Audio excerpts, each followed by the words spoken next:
মধ্যপ্রাচ্যে শক্তিশালী ও বিস্তৃত উপস্থিতি রয়েছে মার্কিন সামরিক বাহিনীর। পুরো অঞ্চলের একাধিক দেশে মার্কিন সেনাঘাঁটি রয়েছে। পাশাপাশি উপসাগরীয় জলসীমায়ও যুক্তরাষ্ট্রের নৌবাহিনীর যুদ্ধজাহাজ মোতায়েন রয়েছে। এসব ঘাঁটিতে বর্তমানে প্রায় 40,000 সামরিক সদস্য ও বেসামরিক কর্মী অবস্থান করছেন। এছাড়াও সেখানে আধুনিক বিমান প্রতিরক্ষা ব্যবস্থা, যুদ্ধ বিমান ও নৌবাহিনীর শক্তিশালী অস্ত্রভাণ্ডারও রয়েছে।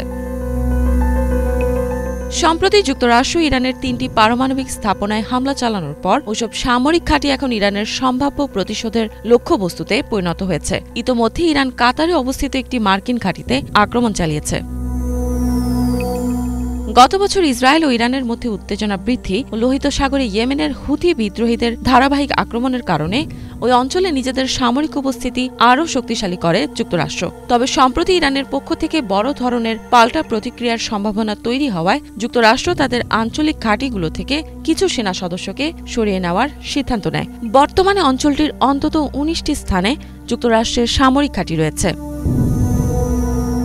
মধ্যপ্রাচ্যে যুক্তরাষ্ট্রের বেশ কিছু সামরিক ঘাঁটিকে স্থায়ী ঘাঁটি হিসেবে মনে করা হয়। এসব ঘাঁটি সৌদি আরব, বাহরাইন, মিশর, সংযুক্ত আরব আমিরাত, ইরাক, ইসরায়েল, জর্ডান, কুয়েত, কাতার এবং সিরিয়ায় অবস্থিত। কাতারে অবস্থিত আল উদেইদ সামরিক ঘাঁটিটি এই অঞ্চলে যুক্তরাষ্ট্রের সবচেয়ে বড় ঘাঁটি হিসেবে পরিচিত। এখানে মার্কিন সেন্ট্রাল কমান্ড, সেনকম এবং এর বিমান বাহিনীর ফরওয়ার্ড হেডকোয়ার্টার কার্যক্রম পরিচালনা করে। বর্তমানে কাতারে প্রায় 10,000 মার্কিন সেনা অবস্থান করছে। ইরাক, সিরিয়া এবং আফগানিস্তানে মার্কিন সামরিক অভিযান চলাকালে এই ঘাঁটিটি বিশেষ ভূমিকা পালন করে। মধ্যপ্রাচ্য সফরের সময় এই ঘাঁটি ঘুরে দেখেছিলেন মার্কিন প্রেসিডেন্ট ডোনাল্ড ট্রাম্প। বাহরাইনের নেভাল সাপোর্ট অ্যাক্টিভিটি ঘাঁটিতে অবস্থিত মার্কিন নৌবাহিনীর 5ম ফ্লিটের সদর দফতর পারস্য উপসাগর, লোহিত সাগর, আরব সাগর এবং পূর্ব আফ্রিকার উপকূলীয় অঞ্চল পর্যন্ত নৌ তৎপরতা তদারকি করে। এটি মার্কিন সেন্ট্রাল কমান্ডের নৌ বিভাগের কেন্দ্রীয় ঘাঁটি হিসেবেও কাজ করছে। বর্তমানে বাহরাইনে প্রায় 9,000 মার্কিন সেনা মোতায়েন রয়েছে। মধ্যপ্রাচ্যে যুক্তরাষ্ট্রের সামরিক উপস্থিতির অন্যতম গুরুত্বপূর্ণ কেন্দ্র কুয়েত। দেশটিতে অবস্থিত ক্যাম্প আরিফ জান মার্কিন সেন্ট্রাল কমান্ডের একটি প্রধান সদর দফতর ও সরবরাহ কেন্দ্র হিসেবে ব্যবহৃত হচ্ছে। এছাড়াও আলী আল সালেম বিমান ঘাঁটিতে যুক্তরাষ্ট্রের 386তম এয়ার এক্সপিডিশনারি উইং মোতায়েন রয়েছে। মার্কিন পররাষ্ট্র দফতরের তথ্য মতে কুয়েতের এই দুটি ঘাঁটিতে প্রায় 13,500 মার্কিন সেনা সদস্য মোতায়েন রয়েছে এবং MQ-9 রিপার সহ বিভিন্ন ড্রোনও অবস্থান করছে। সংযুক্ত আরব আমিরাতের আল থাফরা বিমান ঘাঁটিতে যুক্তরাষ্ট্রের একটি গুরুত্বপূর্ণ সামরিক ঘাঁটি রয়েছে। এটি একটি কৌশলগতভাবে গুরুত্বপূর্ণ স্থান, যেখান থেকে গোয়েন্দা তথ্য সংগ্রহ ও যুদ্ধ বিমান মিশনের সহায়তা প্রদান করা হয়। এই ঘাঁটিতে অবস্থান করছে যুক্তরাষ্ট্রের 380তম এয়ার এক্সপিডিশনারি উইং, যা 10টি বিমান স্কোয়াড্রন নিয়ে গঠিত। এই ইউনিটে উন্নত ড্রোনও রয়েছে, যেগুলো নজরদারি ও আক্রমণাত্মক মিশনে ব্যবহৃত হয়।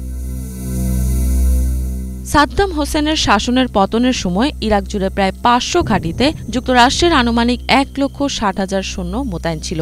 তবে বর্তমানে সেখানে 2,500 মার্কিন সেনা অবস্থান করছে। তাদের ধাপে ধাপে প্রত্যাহারের বিষয়ে ওয়াশিংটন বাগদাদ সরকারের সঙ্গে আলোচনা চালিয়ে যাচ্ছে। এই সেনা উপস্থিতি মূলত ইসলামিক স্টেট নামে পরিচিত গোষ্ঠীর বিরুদ্ধে আন্তর্জাতিক জোটের অংশ হিসেবে রাখা হয়েছে। বর্তমানে মার্কিন বাহিনী কুর্দিস্তানের 2টি প্রধান বিমান ঘাঁটি আল আসাদ ও ইরবিল থেকে তাদের অভিযান পরিচালনা করছে। বর্তমানে প্রায় 2,000 মার্কিন সেনা সিরিয়ায় অবস্থান করছে। 2025 সালের জুন মাসে যুক্তরাষ্ট্র জানায় তারা সিরিয়ায় তাদের সামরিক ঘাঁটির সংখ্যা 8টি থেকে কমিয়ে 1টি করবে। ইসলামিক স্টেট IS মোকাবেলায় পূর্বের কৌশলকে ফলপ্রসূ মনে না করেই এই সিদ্ধান্ত নেওয়া হয়েছে বলে জানায় হোয়াইট হাউস। এর আগে 2025 সালের মে মাসে প্রেসিডেন্ট ডোনাল্ড ট্রাম্প সিরিয়ার উপর আরোপিত অর্থনৈতিক নিষেধাজ্ঞা প্রত্যাহারের ঘোষণা দেন এবং নতুন নেতৃত্বের সঙ্গে আলোচনার আগ্রহ প্রকাশ করেন। 2024 সালের শেষের দিকে বাশার আল আসাদকে সরিয়ে দেশটির শাসন ক্ষমতায় আসেন আহমেদ আল শারা। ইফাত জাহান, বাংলাভিশন।